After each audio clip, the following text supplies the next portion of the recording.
For those of you who don't know me, I'm Dr. Ollie Hart. I'm a GP in Sheffield. I was part of cohort 18 from the Goldman Sachs 10,000 Small Businesses course, which was quite influential in my own personal development. But I think very much I'm looking at people here, I recognize we've created quite a cohort and been very, very supportive to each other. I've derived a huge amount. So the purpose of this really is to sort of maybe just give it a little bit back to that community. I work as a GP. I've been a GP for over 20 years. I also, as part of the Goldman Sachs, kind of came in my company, Peak Health Coaching, and we're all about building coaching skills into the NHS and other healthcare systems. And coaching is really all about helping people to peak perform for themselves. So health coaching is, peak performing in a health setting. So we Mm. teach doctors and nurses and any other sort of healthcare professional or social care professional how to use coaching skills to enable people to look after themselves as well as they can. So I guess the purpose of tonight is to perhaps use that coaching style approach to maybe hopefully give you something that's useful for you in your own health and well-being. But all coaching is about tailoring it to what you need. It's not, there's no one size fits all. So the discussion afterwards is probably the most important time where you can ask personal questions if you want to and delve a bit deeper. So that's the plan. So I put a few slides together. So we'll go through those and see where it gets us. So call this healthy habits for high performers, because from what I've seen of the 10K small businesses, everybody's a high performer, and that comes with its pros and cons.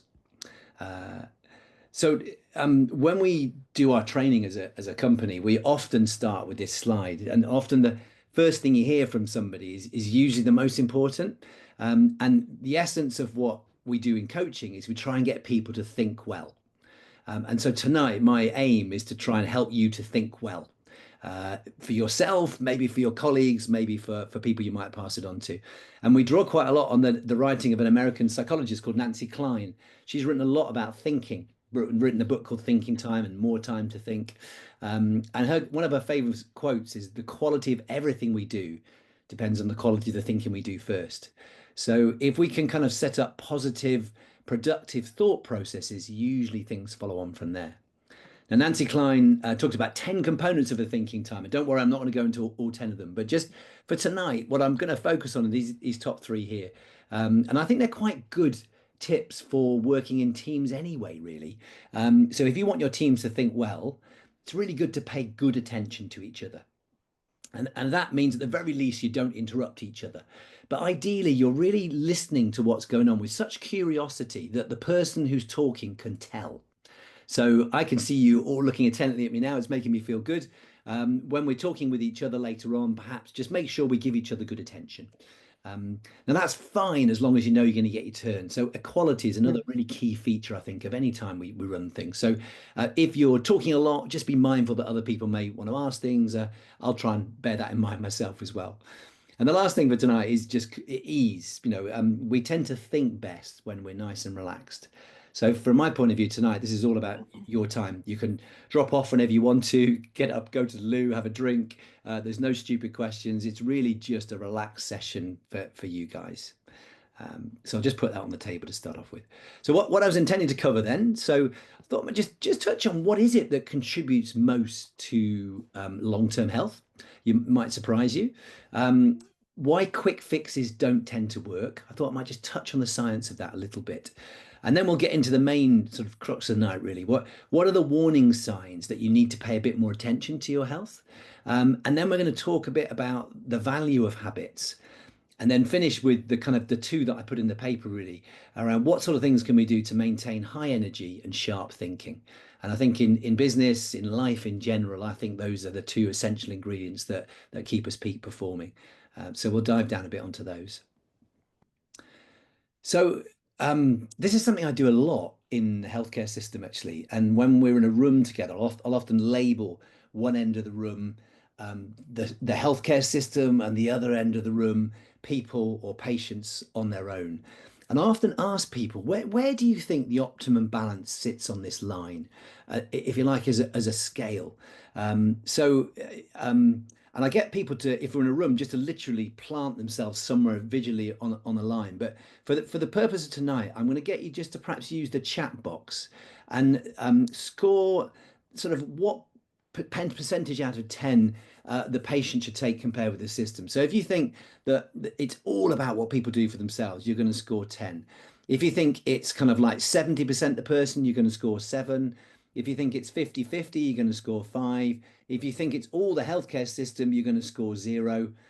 If you think it's more the healthcare system, it's going to be like 1, 2, or 3. So I'm interested in an ideal world. So, and this is long-term conditions. This is not. Oh, in fact, Ollie very cleverly has put a mark on the scale. Gosh, well done. I didn't know you could do that.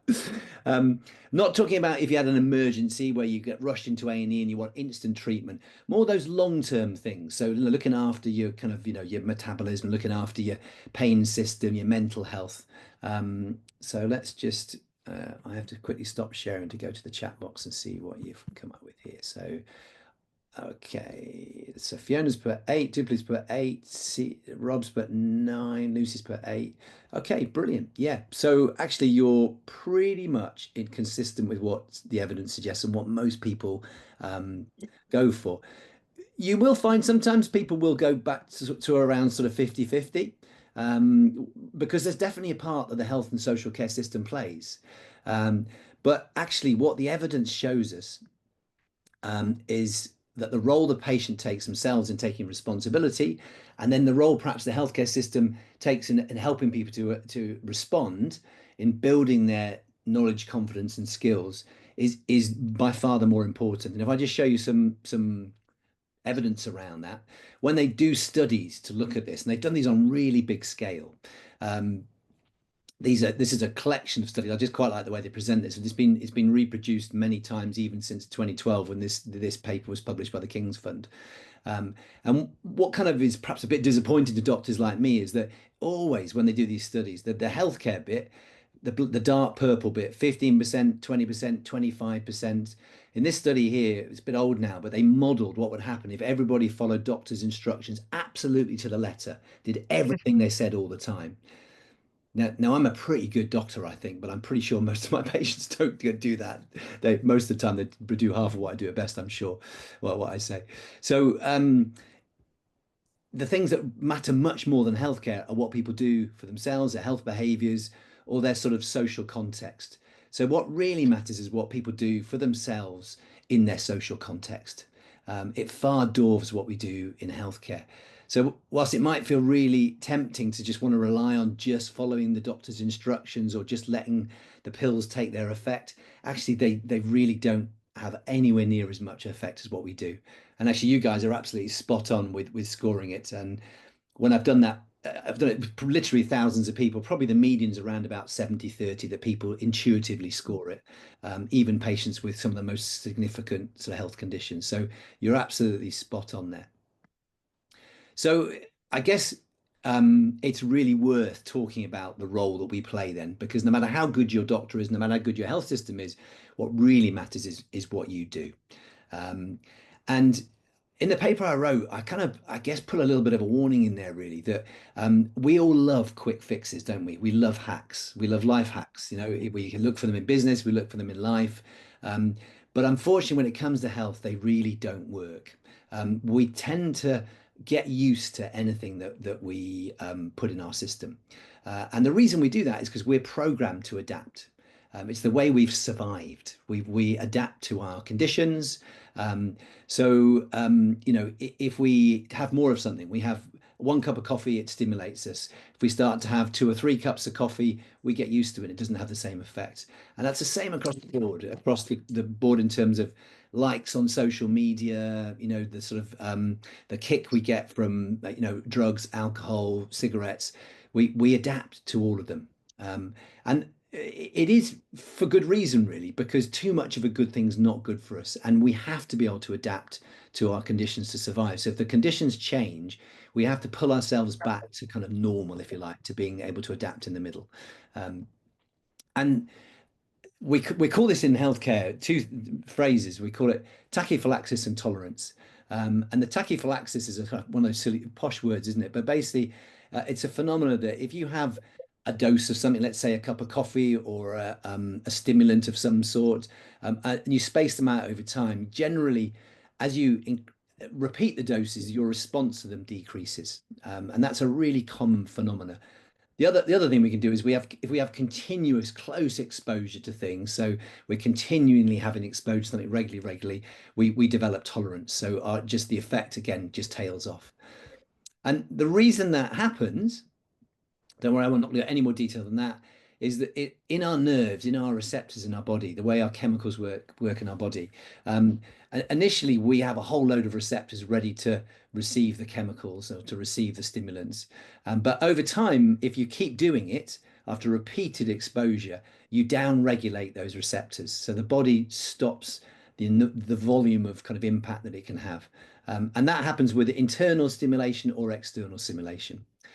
So whether you're taking drugs externally or whether you're sort of seeking internal sort of adrenaline kicks or thrills from your own system.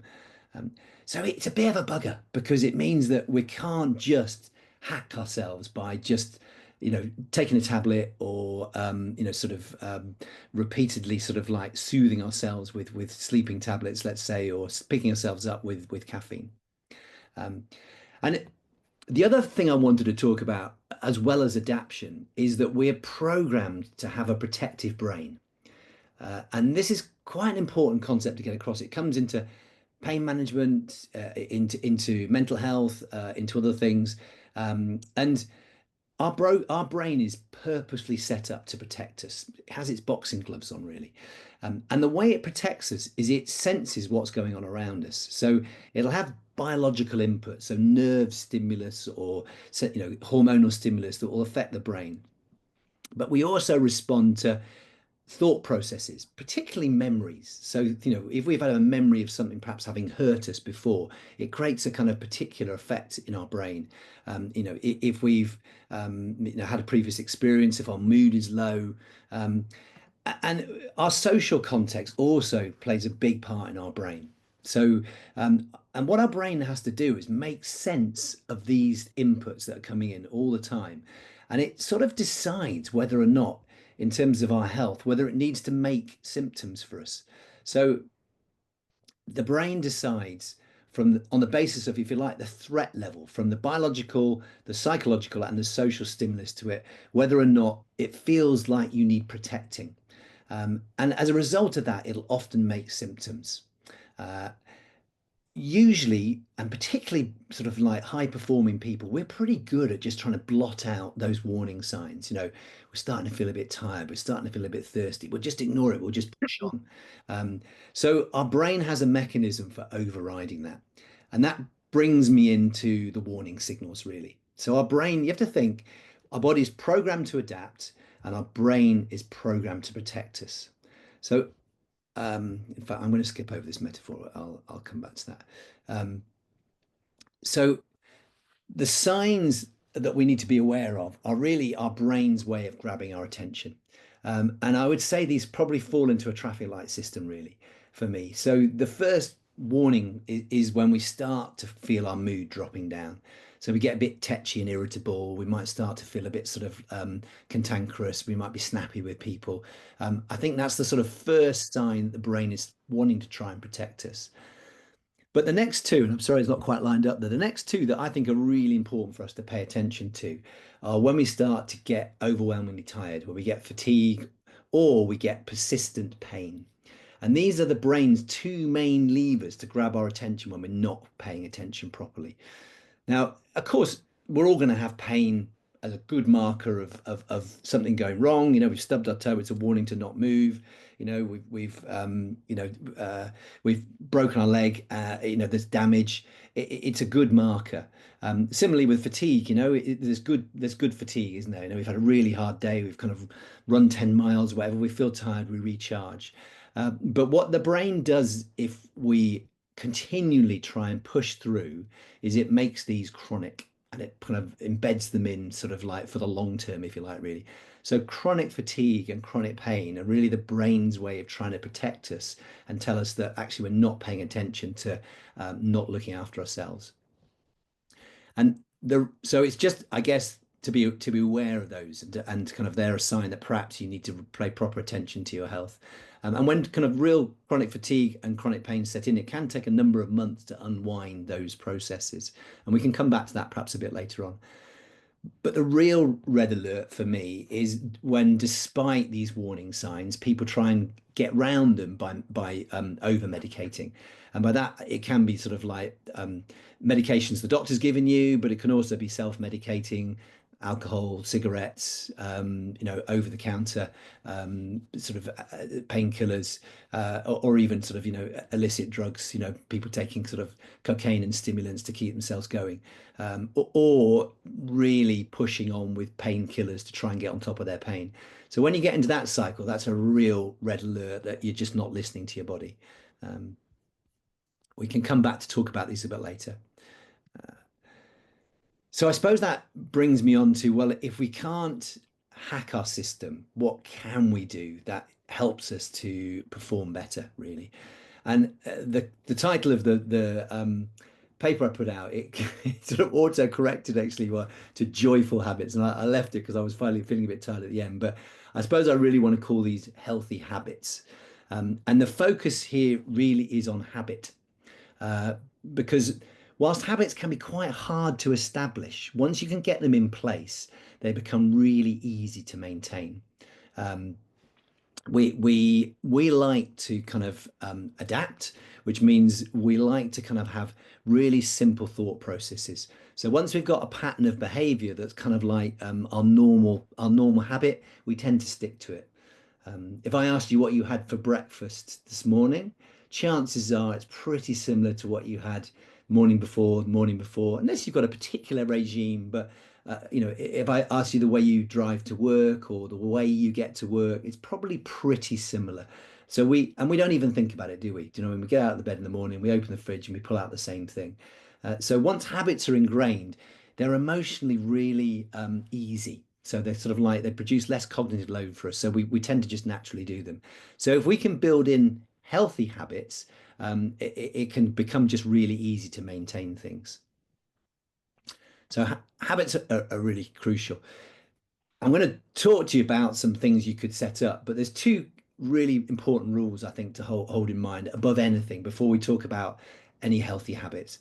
And rule number one really is the most important rule of anything, to be honest with you. And I put it up front because it's not just sort of touchy-feely, sort of like, scented candles, tree huggy sort of stuff. This is hard science. And what I've learned over years of being a doctor is that number one is be kind to yourself. Don't beat yourself up. Don't kind of persecute yourself if you don't manage to maintain a habit or you don't manage to put something into practice for a prolonged period of time. It is all really important to kind of be kind to yourself in primacy. You're doing usually as well as you possibly can in the challenging situation that you're in. So holding that mindset really helps. If things don't work, don't beat yourself up. The next rule is a little bit harder and comes from BJ Fogg's model, which I'm going to talk you through. But basically, try and make it easy for you to have success. And I'm going to talk you through this chart here. But BJ Fogg, he wrote a really good book called Tiny Habits. And he called them tiny habits because he encourages people to start really, really small and literally tiny. When he's trying to get someone to sort of develop a flossing their teeth habit, he gets someone to floss one tooth for just 5 seconds and sort of says, well, can you do that? Can you achieve that every day for 7 days in a row? And if you can, then you've started to embed a habit in. And his principle is that success breeds success. So, I don't know if you want to build up a habit of an exercise habit, don't hold yourself accountable to doing half an hour every day. Do one press up. Can you do one press up same time every day? Can you build a habit into your system? So he encourages people to start really small, and his kind of like one of his kind of catch lines is success breeds success. So no matter how small you start, if you start to get in the habit of success, it often flows on from there.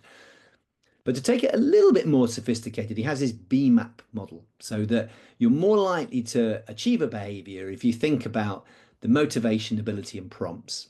And if you sort of think about this kind of graph here, he thinks about an action line. So if you think about ability on the bottom and your motivation on the side here, so when something's really hard to do, when your ability is quite low, your motivation has to be super, super high. Conversely, as your ability to do something improves, as you're doing something you're better at or is easier for you, then your motivation can get lower. You know, we tend to do the stuff that we find easy, don't we? So, and it's slightly curved. So he calls this action line, the kind of like where you want to be, basically. And if you're trying to do something that is too hard for you with too low motivation, you're never going to achieve it. Whereas if you can make sure that you make something easy enough to match your motivation, you're much more likely to achieve it. And what he talks about either side of this action line is whether or not a prompt will work or not. So you might say to yourself, well, I'm going to prompt myself by tying it into something I usually do. Brushing your teeth is always a classic one. I don't know if you all brush your teeth. Most people probably do at some point in the day. So often a prompt is something you're doing already. I don't know, when you stick the kettle on, or when you answer the phone. Do you know what I mean? Whatever, a prompt is something that generally happens in your life, and you can tie a new behavior to it. But he talks about prompts only working if you've got that motivation ability balance right.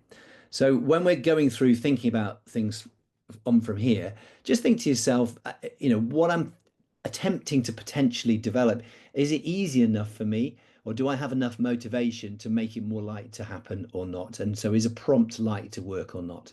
I don't know if that makes sense to you. Yeah. Yeah. Cool. Okay, so with those in mind, let's dive into the things that. So I'm going to talk to you, like I said, about high energy and sharp thinking, and then I'll stop talking, and we can kind of discuss it a bit further. So um, our energy system, we sometimes in healthcare call it our metabolism, if you like, really. And it's a bit crude, isn't it? And a bit mechanistic, but it's almost a bit like thinking about this as our sort of engine or the rocket of our life. And our bodies are not too dissimilar to that, thinking about it that sort of way. Obviously, we're far more complicated and we've got lots of systems, but essentially, we have to fuel ourselves well. We have to make sure our system is tuned up as well as it can be, and we have to make sure we've got opportunity for our system to repair. So our energy systems need to be fueled well, tuned up well, and repair well. So those for me are the key basics, and I'm just going to talk about those. So you'll not be surprised if fueling is about generally what we eat and drink. And the kind of basic here that I end up talking about a lot over the last sort of 5 years or so is really saying sorry, to be honest with you, because I think the healthcare system completely backed the wrong horse. Um, Perhaps you can argue with some sort of like conspiracy style theories that there was a deliberate commercial sort of factor at play, but lots of factors built up for us to sort of, as a healthcare system, recommend people didn't take fat in their diet. And consequently, they focused on sort of starchy carbohydrates. So we had, the healthy food plate that said have pasta, potatoes, rice, but keep down animal fats. Don't have oils and high calorie fatty foods, so dairy products and so on. We're all, so we were having low fat milk. We were told to avoid butter, and really fat was totally vilified. Um, I think our most recent research, and over the last certainly 5 years, probably 10 years, I think it's become really clear that was a big mistake. And actually, our diet should have far less sugar and far more healthy fat. We actually burn fat really well, particularly our own fat, which is why we store energy as fat so that we can access it well and really healthily later. But carbohydrates should really be a kind of exception fuel for us, really. They burn with a really quick release of energy, but they burn with lots of dirty consequences. They tend to damage our system. And unfortunately, we've tended to cram our diet full of carbohydrates at the expense of having healthy fats in our diet. As well as that, we've probably taken in too much. And it's very easy to store carbs as fat. It's actually quite hard to store fat as fat. We tend just not to absorb so much of it. Whereas when we're taking lots of carbs in our diet, we tend to really quickly store them as fat. And again, that really clogs up our system. So if I'm going to put one thought in your head, is that carbohydrates and sugars are the most damaging part of our diet. So we need to probably personalize our diet, and it is individual to people. But one of the top tips is when we're thinking about sort of foods, is think about the things that grow either above the ground or below the ground. So things that grow above the ground tend to have far less carbohydrates in them than things that grow below the ground. Nature tends to store its sugars below the ground. So these numbers here are um, grams of carbohydrate per 100. And you can see for yourself there, things like sort of potatoes and sweet potatoes have far higher concentration of sugar than the greener vegetables. And there's some really good resources out there that can help guide you in that. And we can maybe talk a little bit more about it. But if you were going to take away one top tip, it can be hard sometimes kind of to follow what's the best diet. Is it this, that, and the other? Is it paleo? Is it keto? Whatever. Um, the key thing for me is eating real food. I mentioned about healthy fats. We can create unhealthy fats in the way that we process food tend to be heavily fried or heavily processed foods tend to change the natural fats that nature has. So, but natural fats in meat, eggs, fish, unprocessed, sort of dairy products are all actually really good for us. Olive oil, um, so the secret really is to just to focus on real food. If you're going to have one guide to your diet, focus on real food. So fuel with real food. And what's real food? It doesn't have a list of ingredients on it. You can't look at an egg and see a list of 16 ingredients. It's just an egg. So fuel well. Um, the tuning up, you'll not be surprised to hear, is exercise, or to be more precise, activity. Really, I think we get a bit confused sometimes. We think we have to kind of like go to the gym, put on some clothes, but actually, it's all about getting activity into our lives.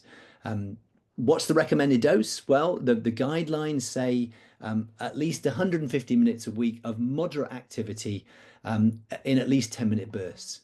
And when we think, well, what on earth is moderate activity? Well, a good rule of thumb is that you can probably talk, but you can't sing. So if you're walking at pace where you're just slightly out of breath, where actually you probably couldn't sing a song, that's probably moderate activity. It might be for some of us gentle jogging, for others that might count as vigorous exercise.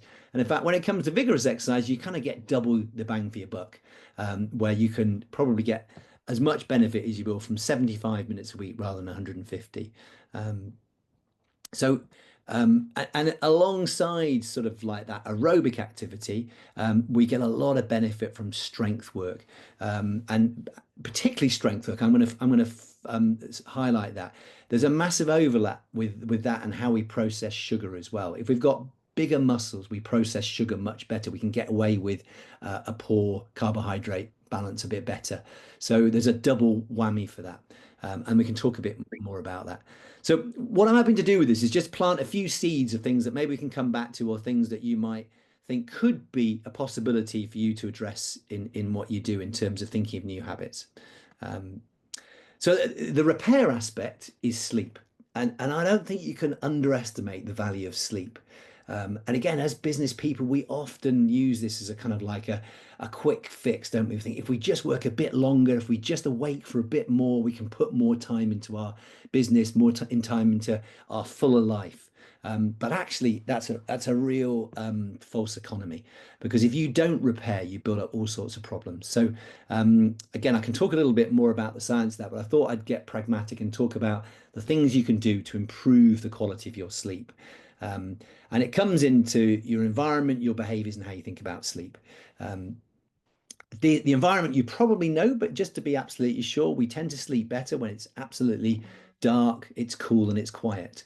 So if any of those things are not right, it's worth kind of solving the simple things. So, blackout curtains, making sure your room's not overheated at night, and that you've got some quiet if you possibly can. Alcohol and caffeine are interesting. I think people underestimate how long it takes the body to clear caffeine. The half-life of caffeine is about 12 hours. So it means that if you have a caffeine drink at midday, then half that dose for most people is still in their body at midnight. So, the prospect, a lot of people think about stopping caffeine intake around the middle of the day. So have your caffeine in the morning. And alcohol as well induces, although it might whack us out at the end of the day, it induces a really poor quality sleep. So again, cautious about alcohol. And high sugar at the end of the day is also really detrimental to sleep. Um, but the slightly more interesting ones, I think, that perhaps people aren't so aware of, and I think can again sort of form some habits that might land for you, is our behavior. Um, I don't know for you guys on the call here, how many of you find sleep easy? In fact, let me just stop sharing. I'm just going to just oh, nice to see Richard. Yeah. I'm pretty lucky. I do generally. I have odd times where I don't, but Yeah. Anybody else find sleep easy? I'm terrible at sleep, Ollie, I'm afraid. It's my Yeah. nemesis. Yeah. So thanks, Lucy, for saying what you said. I'm going to come back to you. So how do you get to sleep, Lucy? What's your secret? What's your trick? um well, I try and go to bed at the same sort of time during the week, and I try to wind down at least half an hour before I go to bed, so that I quite often will have a bath. If I'm feeling really, really tired, if my body's aching, that's a great way for me to relax. And if I don't have a bath, but I feel like I need something to like help me to relax, I do breathing exercises, which there's a YouTube channel that I absolutely love, and I just go back to his channel and do one of those, and then that's it. I'm away. Yeah. Brilliant, lovely. So you're actually quite proactive, aren't you? And you've got some habits there that you've built up, and you've said some really important things there. When you go off to sleep, are you doing anything particular? Is there anything special that's happening? How does that? Do you mind me? When you actually just go to sleep, what happens? I mean, I always sort of so I'll do the breathing exercises, or I'll have the bath or whatever, and then I turn the light off, make sure I've got my alarm set for the morning, and then I pretty much always go into the same lying down position, and I'll lie in that for a few minutes, and then I turn over and lie in the. It's really weird to be saying this, but it is Mm, like clockwork every night. Really, that's how it. And then that's it. Really, I just sort of sometimes my mind will be wandering a bit, but if that starts happening, I just focus on my breathing again, and just sometimes I'll count for four breathing in, and then do a longer, slower breath breathing out. And usually, if I just focus my mind on that, that's enough then for relatively quickly for me to switch off. It's not always like, don't get me wrong, there are odd yeah, yeah, times yeah, where like I yeah. struggle, but generally, yeah, I'm quite lucky. Yeah, thanks, Lucy. That's really insightful, and that actually often you've described a few techniques and things you do, but often people who sleep well will just say, "Well, I just go to sleep. I just turn the light off, I Mm. put my head on the pillow, and just go to sleep." And it sounds like actually your routine takes you through that. Mm. So I go to sleep really well. I just wake up at stupid o'clock in the fucking morning. Mm. So I'm a bit the same. I do not have any devices in the bedroom. They stay in the living room. That's it. yeah, They don't get used just before I go to bed. I read for half an hour on a Kindle yeah, or in a physical book. And I'm a bit the same. Like once I turn the light out, curl up on my side, that's it. yeah, I yeah, think it takes me like 2 minutes to go to sleep. yeah. Um, but then I wake up at like 4 a.m. and Yes. then the brain kicks in and then I'm screwed. Absolutely. That's really helpful as well, Fiona. I'm going to come to both those two things. Really common and probably less of a worry than you might think, actually. So hopefully I can put your mind at rest about that. So Lucy beautifully described a few, what she's basically describing is a routine. And good sleep is just a habit. Our brains are sort of programmed to sleep by what we do. And when but most people they couldn't really tell you how they go to sleep. It's not an active process. It's just something that happens. So if I just come back to the slides just to sort of illustrate that a little bit more. So good sleep is related to good habits. So Lucy described a really good structure of sort of like building up to a sort of like a wind down process, if you like, really. Mm. And so the way we behave around sleep really matters, and the place really matters. So if we get used to the bed being a place where we're awake, then our brain learns to be awake in bed. If we the only thing we do in bed is sleep, then we learn to be asleep there. So we should try and keep the bed as a place only for sleeping, which I'll come to in a minute, Fiona, about what happens when you wake up. Maybe one other thing we do in bed, but so lying in bed, working in bed, being on the laptop, watching TV, scrolling through screens. Try not to do it in bed. Do it outside bed. Try and keep the bed as the place that your brain recognizes. Oh, when I'm here, I sleep. When my head hits the pillow, I sleep. So routine is really helpful. Like Lucy said, having a steady time you go to bed, have a steady wind down routine, really helps the habit of good sleep to embed. Now, no matter how bad your night's sleep has been, there's a really good top tip, because the quality of your night's sleep tends to start from the moment you wake up. And by that, I mean the next night's sleep. So no matter how bad your sleep has been, you can start your body clock going for the next night by getting morning light in your eyes. It doesn't have to be a long period. It doesn't have to be like sort of, bright UV exposure on your skin, but just getting natural light in your eyes when you first wake up as the first thing that hits you, rather than your screen, rather than anything else. Get outside 2 or 3 minutes, doesn't matter how covered up you are, as long as your eyes can get natural light into them, you start to set your circadian rhythm for the next night. So no matter how bad your night's sleep's been, and maybe if you're trying to recover from jet lag or that sort of thing, try and get some morning light into your eyes and try and get up at a regular routine time for yourself. So even if you've not had a good night's sleep, not managed to go to bed, try and make sure your getting up time is consistent. That can be a really good first step. And the other psychological aspect of sleep is not to worry too much about it. And Fiona, you hit the nail on the head. A lot of people really panic about waking up in the night and not being able to get back to sleep.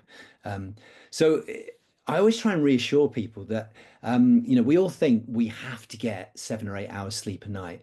That there is a bit of a range for people as to how much you need. Typically 7 to 9 hours is nearly always the best for people, but some people are able to get away with as little as 4 hours. And other people will need as much as 11 hours, particularly sort of, if it's sort of, in a particular recovery phase of your life from sort of injury or operations or something. But there'll be a range, and you'll probably know what's right for you. But between 7 and 9 is usually best. But the way you get that sleep doesn't entirely matter.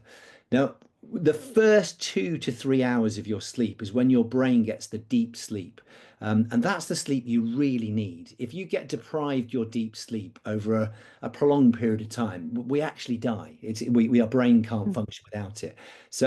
But we're really good at getting that. So usually when you go to sleep, someone will say, "Oh, wake up in the middle of the night." So, well, what time? Well, it was 2, 3 in the morning. Well, what time did you go to bed? Well, I went to bed at 10, 11. I went to sleep. You will have got your deep sleep.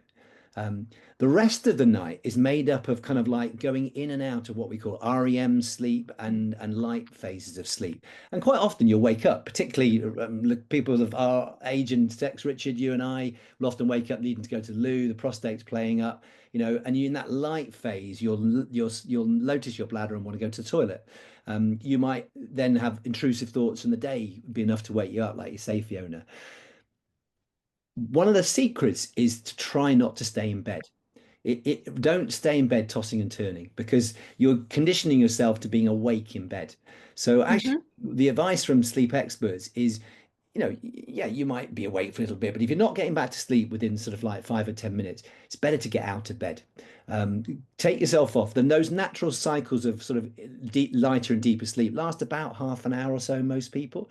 So take yourself off, do something really unstimulating. Don't put the lights on, keep the lights low, maybe a soothing drink, or sort of a bit of a book you're reading that's not too stimulating or too demanding, and just sit it out until your body starts to feel like you're coming around to a little bit sleepy again. Typically it might be 20 minutes, half an hour, and then take yourself back to bed and have that routine of your head hitting the pillow again. Your bed will have cooled down a bit as well, which will also have helped. And chances are you'll drift off to sleep. And it's absolutely fine to have 2 or 3 wakings in the night. Don't panic about it. Of course, if you can't get back to sleep, loads going on in your mind, again, you feel like you've only had 3 or 4 hours sleep, it's not a disaster. Try and keep the routine. Make sure you get early light in your eyes at the time you would normally get up. Try and keep yourself awake in the day, and then get back to bed at a consistent time the next day, and you'll catch up.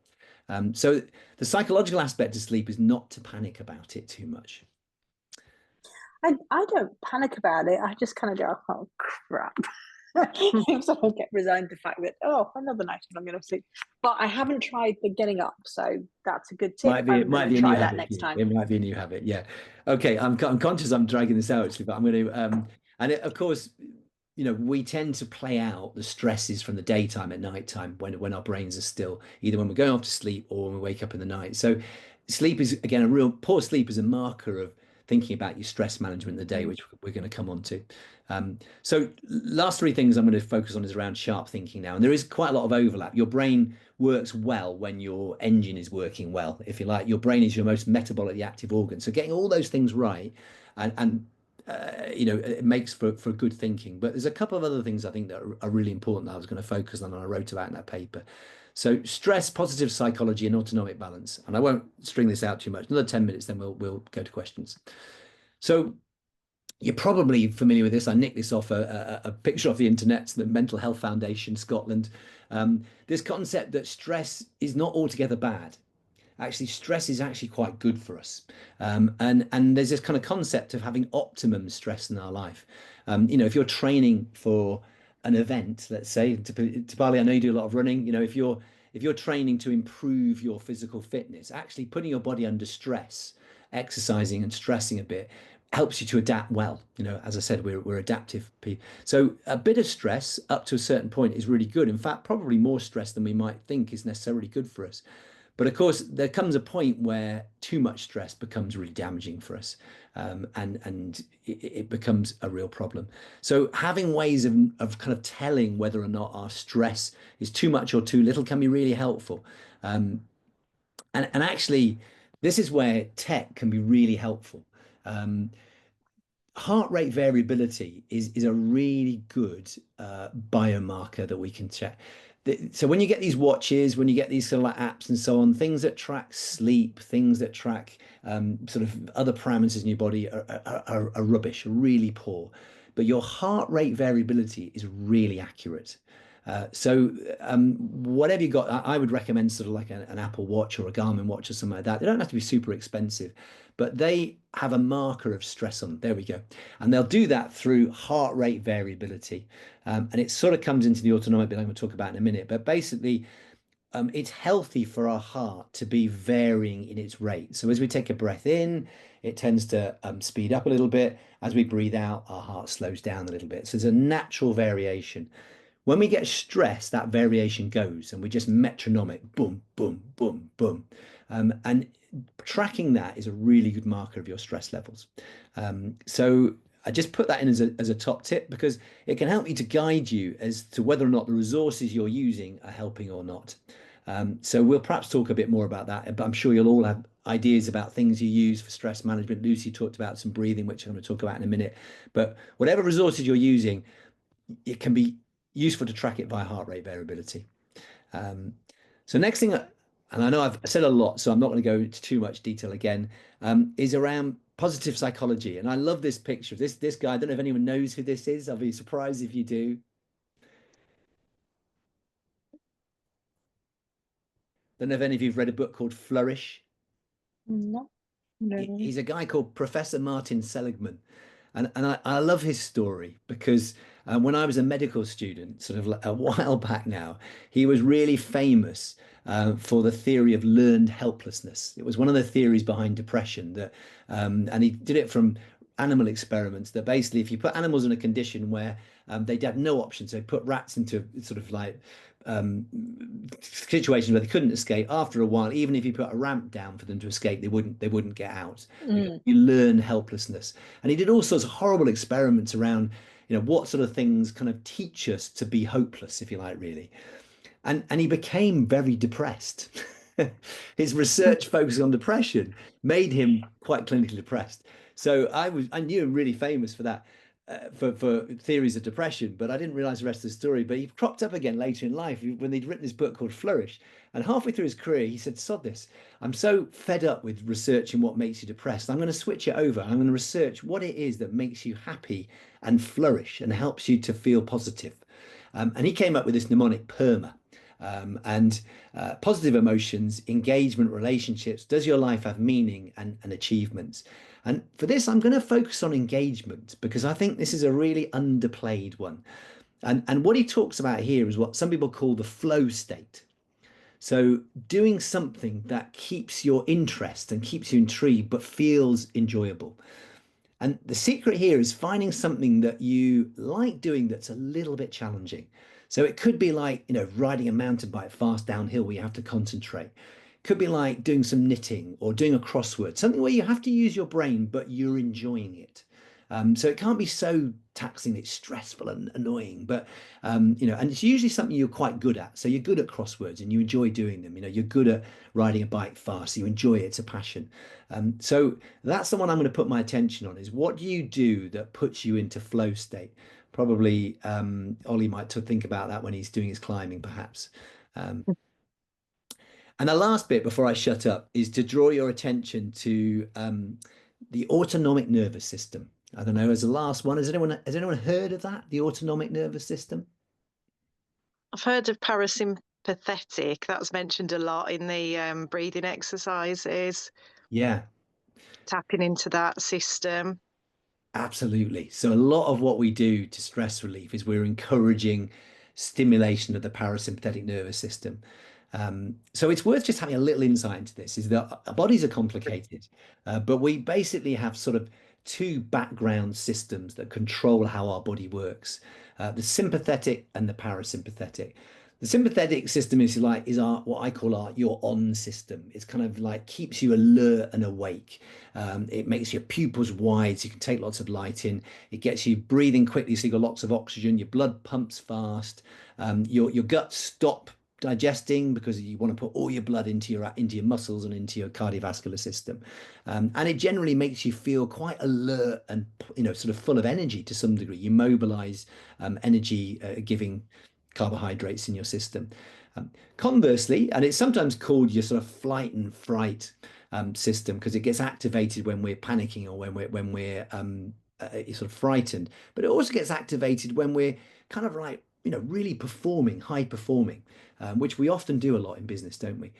The converse is the parasympathetic system, which is the opposite, really. It slows everything down. It kind of takes the blood away from our muscles and our cardiovascular system towards our gut so that we can rest and digest. And we do much more of our repairing and, sort of like replenishing our stores of our systems in that phase. And I guess the key message here is that you have to keep them in balance. That whole kind of, Chinese yin and yang type thing. It is about being aware of how much time you spend in the on mode versus how much time you spend in the off mode, and what you do to stimulate both. So some people might find doing a presentation like this really relaxing and comfortable. For me, I know when I'm doing it, I'm in on mode because I'm sort of presenting, I'm performing. And a lot of our work will be like that. We'll be performing to our staff, we'll be presenting, we'll be problem solving, we'll be in intense conversations, we'll be rushing around, we might be scrolling loads of stuff, reading things really quickly, trying to upskill our brains and our systems. So it's just being really mindful of when we're on and when we're off, because we do need that off time. When we're dreaming, we're just kind of like we're daydreaming. When we're laughing and enjoying things, when we're entertaining, when we're in the company of people that we like, for no other better reason than that it's just good fun. Nature's really good for putting us in off mode, actually. And as you've said, Lucy, there's some purposeful things you can do that will stimulate the parasympathetic system and encourage you to go into off mode. And breathing exercise and meditating are a great one for that. And in fact, that might draw us into our chat, Lucy, because I might just come back to the breathing that you do and talk about that, and then just move into questions. So I'm sorry, I've probably gone on for a bit longer than I thought I was going to, but hopefully I've planted a few seeds and we can have a bit of a chat now. So Lucy, tell us about you started to say about the breathing exercise you use. Yeah, so I mean, I've done a few different things over the years, but the ones that I currently use, it's a YouTube channel, and he talks you through it he talks you through and counts you through, but he plays suitable music in the background as well. And I think that's quite a big part of why I like it so much, because there's breathing exercises on there to energize you, and he'll play, you know, music, more upbeat music for those. So if I do those sometimes in the morning, that's really helpful. But then the ones that are just before you go to bed, it's always very soothing music. But one part of it that I found really helpful actually for sort of stress relief that I'd never done before I discovered this channel is he does a lot of breath holds as well. So you go through a breathing exercise, and then at the end of each section, you have to do a breath hold, and it's usually like a minute, then a minute and a half, then 2 minutes. And it's really interesting actually, because it does really work for me with releasing stress and calming me down, because as you're holding your breath, obviously sort of the tension sort of starts to build a bit. You do feel quite calm at first, but then the release when you let it go at the end, and you can go back to like breathing again, and you go into your next exercise. It's a really, like, it works wonders for me. So, but I'm quite a highly strung person, so I need stuff like that to make me relax. Brilliant. Thank you. That's a lovely example. And it's a great example of finding something that works for you. Mm, And that the basic principle is that when we're breathing in, we kind of speed our heart rate up and we get sort of a bit of sympathetic drive. When we breathe out, we calm things down, our heart slows down and we get parasympathetic stimulation. So the longer the out breath versus the in mm, breath, the more you get into that relaxing mode. So often people will have a count, like you say, and they'll mm, count 4 in, 6 out, or 5 mm, in, 7 out. So that making the out breath longer starts to stimulate the parasympathetic and mm, calm that sort of process. Holding your breath in between can be really good. They call that box breathing, when you sort of breathe in perhaps for 4 or 5, depending how big your lungs are. Hold your breath for 4 seconds, and then you breathe out for the longer one of sort of 6 or 7 seconds. Hold your breath for 4 seconds. So it's almost like you're working your way around a box as you breathe in, hold it, breathe out, hold it, mm, and you sort of like you're going around a box. But it's interesting that the prolonged breath holding like that, I've heard again, some people find that really helpful because it mm, just sets up a pattern of relaxation as well afterwards. I love it. mm. Thank you for that. No, Okay, I'll that's stop okay. talking and open the floor to if there's anything you want to ask or anything that's particularly landed for you. Well, just on the breathing thing, I have a question. I don't know how to articulate. It's an observation that I don't understand, that I often find if I feel stressed and I start to think, oh, I've never done formal ones, which might make a difference. And maybe Lucy can share the YouTube channel with me, but Yeah. I find the breathing in part the most, it feels more comfortable to breathe in longer than to breathe out. So I don't know if I'm doing it wrong, but Yeah. I always feel like because the breath is so, probably when I'm stressed, is so shallow, that if I take a second and breathe in really deeply, then I find it exhales actually quite quickly. So Yeah. I've never, yeah. So I don't Well, know if I'm doing it wrong, if I followed an exercise that it to would be actually work better. To be honest with you, Lisa, I think wrong is a word I never think about in terms of people's own personal habits, because people are really often different, and finding what works for you is usually pretty unique. As a general principle, the out breath can help to stimulate the vagus nerve and the parasympathetic. So you might want to experiment with that over time if trying that. But if you find actually that you're more relaxed when you're having your in breath, go with it. You know, if that works for you, that works for you. There's no wrong move. You just judge it for yourself. But use your heart rate variability. That's quite a good marker. If you're seeing over time, actually, yep, seeing my heart rate variability improve over time, you know what you're doing is useful. It's working.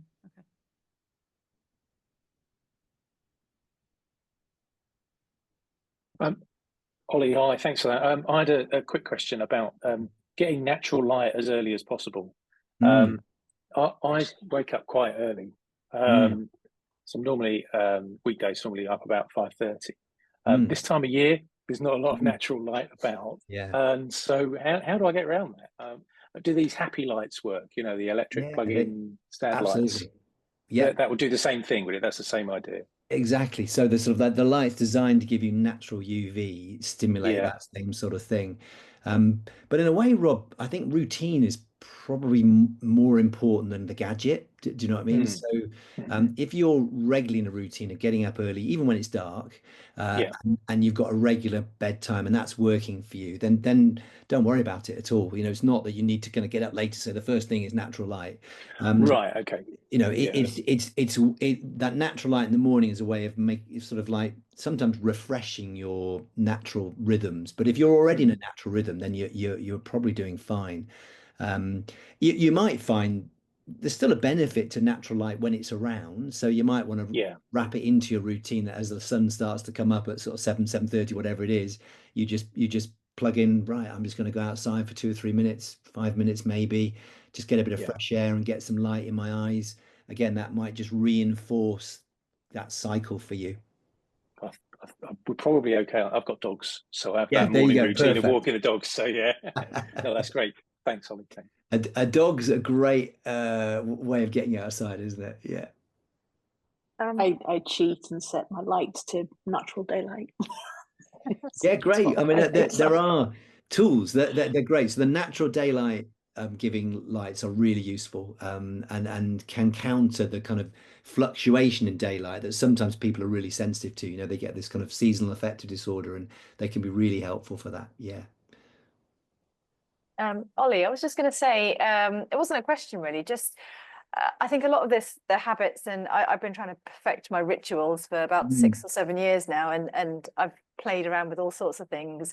And one thing I do now is I regularly, every morning, I meditate for 10 minutes, just Yeah. 10 minutes, and focus on the breathing and put on some calm music, and go and squirrel away in my lounge or whatever. And then in the evening, I'll always journal at some point in the day, but religiously before I go to bed, I journal for 5, 10, 15 minutes just to get all my thoughts and brain dump onto the page, and then read for a little bit, and then have my chamomile tea and go to bed. And that system seems to work, where I don't have to think about whatever worries or actions or anything I've got. It's just all on the page waiting for me tomorrow. That So sounds that's tremendous, Tipali.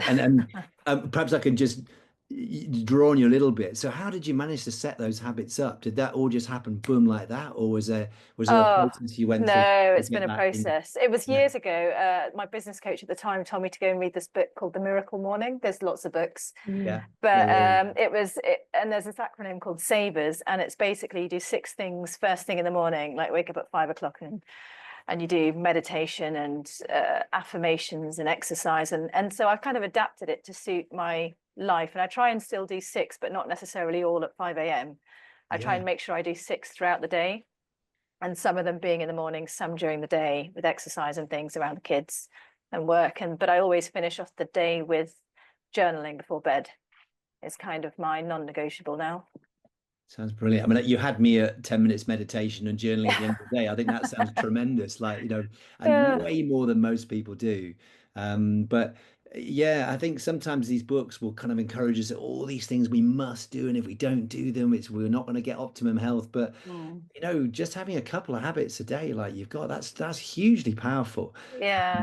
And that meditation of 10 minutes, did you start off with 10 minutes, or did you start off with a bit less, or Yeah, how I did you think I build? started with 10, and if I've got more time, I'll do more. Yeah. I really enjoy it actually. It's something that I found really hard. It's a bit like that diagram, the fog behavior model. When I Yeah. started, it was really difficult, but now if I don't do it, I really miss it. It's so easy. It's kind of my treat at the start of the day. That's brilliant. So that's Yeah, lovely to think of it. And that's so much about habits, isn't it? It becomes cognitively easy because it's yeah, just like you would feel awkward if you didn't do it. yeah, But I think again, it's really good to make it as easy as possible. So if 10 minutes is easy for you now, fine. But I know some people that meditate for a minute, they're trying to get a meditation habit, and 10 minutes is too long, but they will do a minute. If they can just keep their minds on it for a minute, that's fine. Do you know what I mean? But try and do it every day, or yeah, try and do it every day that you're at home, or whatever it is. Do you know what I mean? And after a while, it builds up, and then you might say, "Oh, actually, do you know what? I think I can probably do 2 or 3 minutes now." Do you know what I mean? So make it really easy and really doable to get that bit built in. yeah. It's a bit like that. Sorry, I'm Yeah, go for it. No, go for it. No, the other book, Atomic Habits, that James Yeah, Clear has James. written, Yeah, because that's yeah, about James habit Clear. stacking, and literally, if you could do something for 2 minutes, There we go. it's such a good book. And I try and I'm habit glad. stack Yes. things, and just little hacks, not hacks, but kind of little Yeah, things no, that help absolutely. me. Yeah. But you kind of build on them, so it's yeah.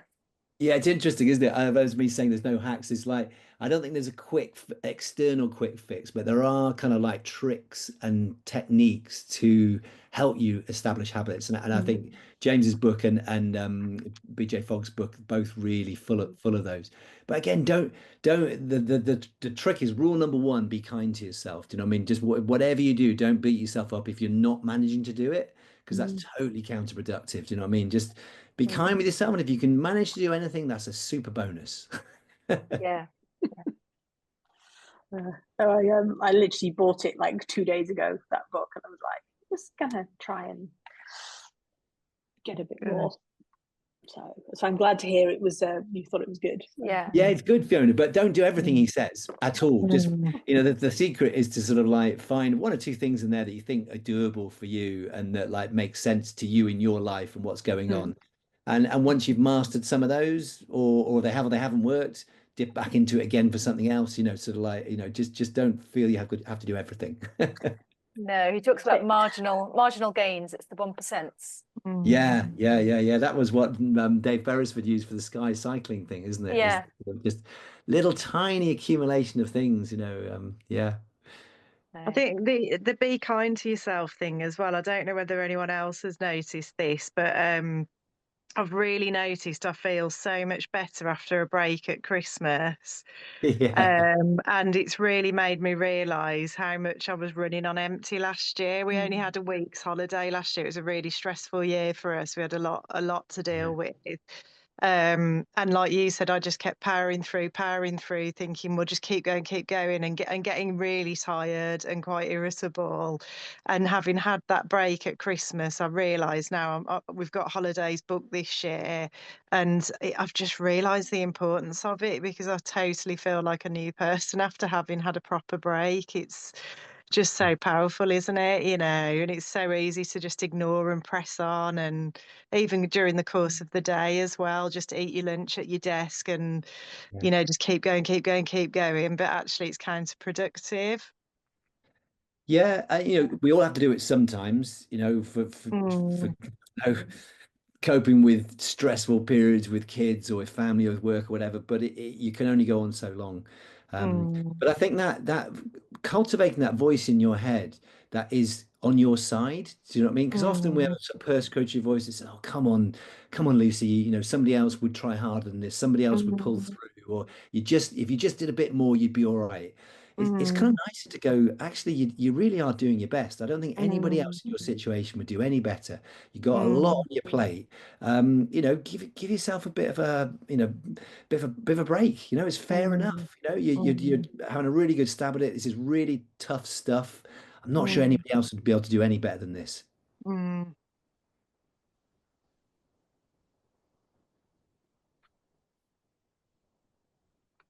Lucy, I guess we've got to talk to ourselves like we'd talk to a friend.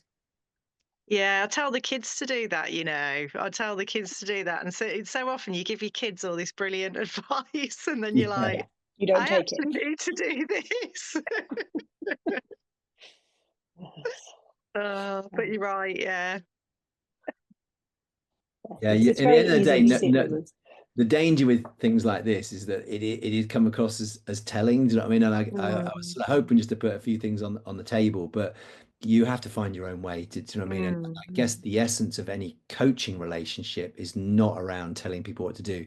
This is what I've done tonight is not coaching; it's information giving. Do you know what I mean? Just sort of stimulate thinking. But a good coach will encourage you to sort of explore what's going on and be as honest as you can about what your values are and what you're trying to achieve, and sort of plan things gradually over time, like you said, so that you can start to make sure that your life is full of the stuff that you want rather than the stuff that you don't necessarily. Yeah. It's easy to get a bit obsessed sometimes, I think, with work. Well, it is for me. I can get Yeah. really obsessed to the point that, like, that low mood will hit. And then I think I look at like my week and I'm like, well, you're literally just working and like running around doing other bits, and you're not actually making any time for things that you just enjoy doing or whatever. So, yeah, Yeah, yeah, balance. absolutely. Yeah, Mm. absolutely. It's that's really important to get that balance right. And hopefully some of the things tonight, thinking about that sort of autonomic on off sort of time, I think sometimes we Mm. just don't step back and go, how much time am I on and how Yeah. much time am I off? Because Mm. Mm. my system will work better if it's in balance. If there's too much of one or the other, it's too much off as well. Actually, you won't perform as well. You'll get sluggish. Mm. You're not sort of like you need that stimulation and that interest and curiosity, but not too much of it. You have to have that recovery off time as well. Mm.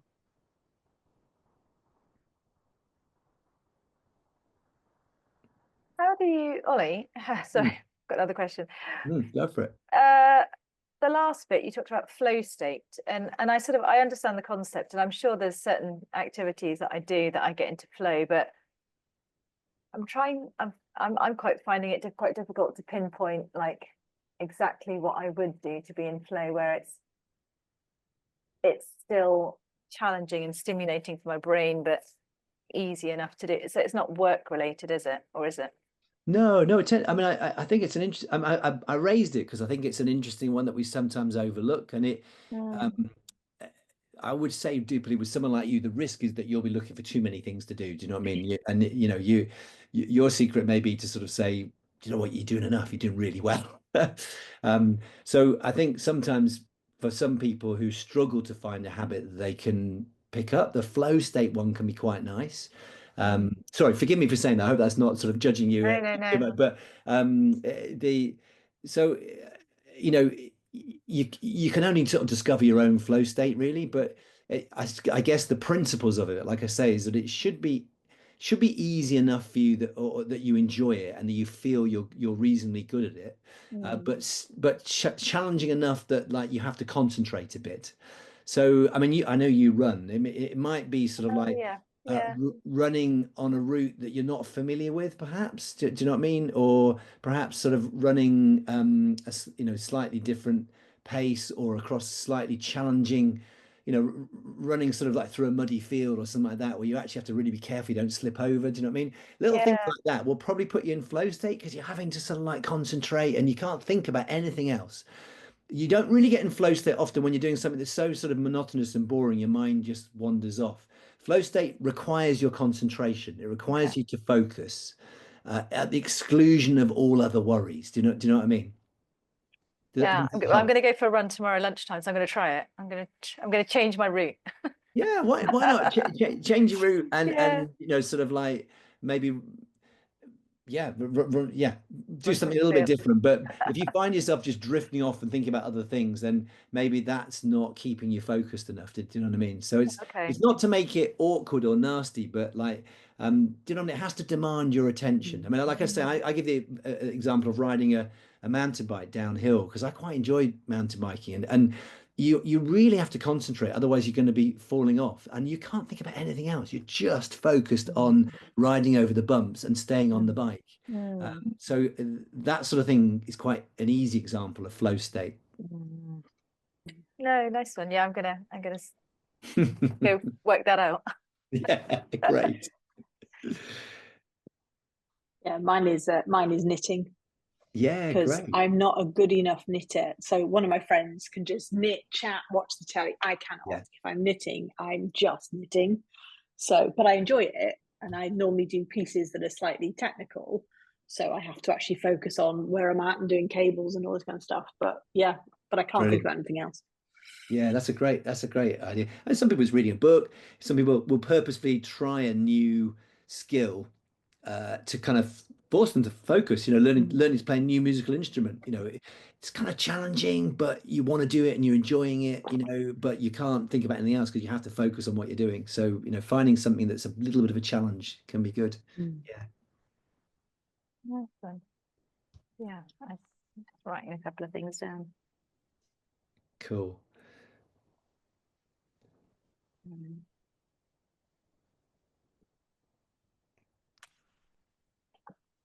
This has been super, Ollie. Thank you. Yes, Good. thank Well, you, I, Ollie. I'm always value sort of feedback, whether it's useful or not, whether you know it's too much information or whether it's kind of there's something that you can pick out that's useful. But yeah, hopefully that was useful for you in some way.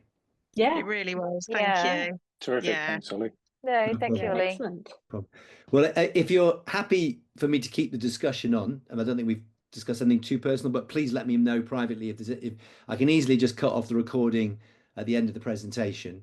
But I think the chat's quite interesting as well. If you're happy for that to stay on, and I was intending just to put it on our chat. I won't put it anywhere else, but just so that if people are interested to flick through, they can.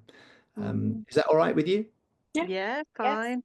Yeah. Cool. Yeah. I thought you raised some really interesting stuff. It was good. Great. Nice. Well, look, good luck. You know, be kind to yourself. And think a little bit about your health, but not too much. All right. Thank great. you, Thank you very Ollie. much, Ollie. No Thanks very worries. much, Ollie. Nice. Have a good Cheers, night. Ollie. Thanks a Cheers. lot. Good night. Cheers. Bye. Bye.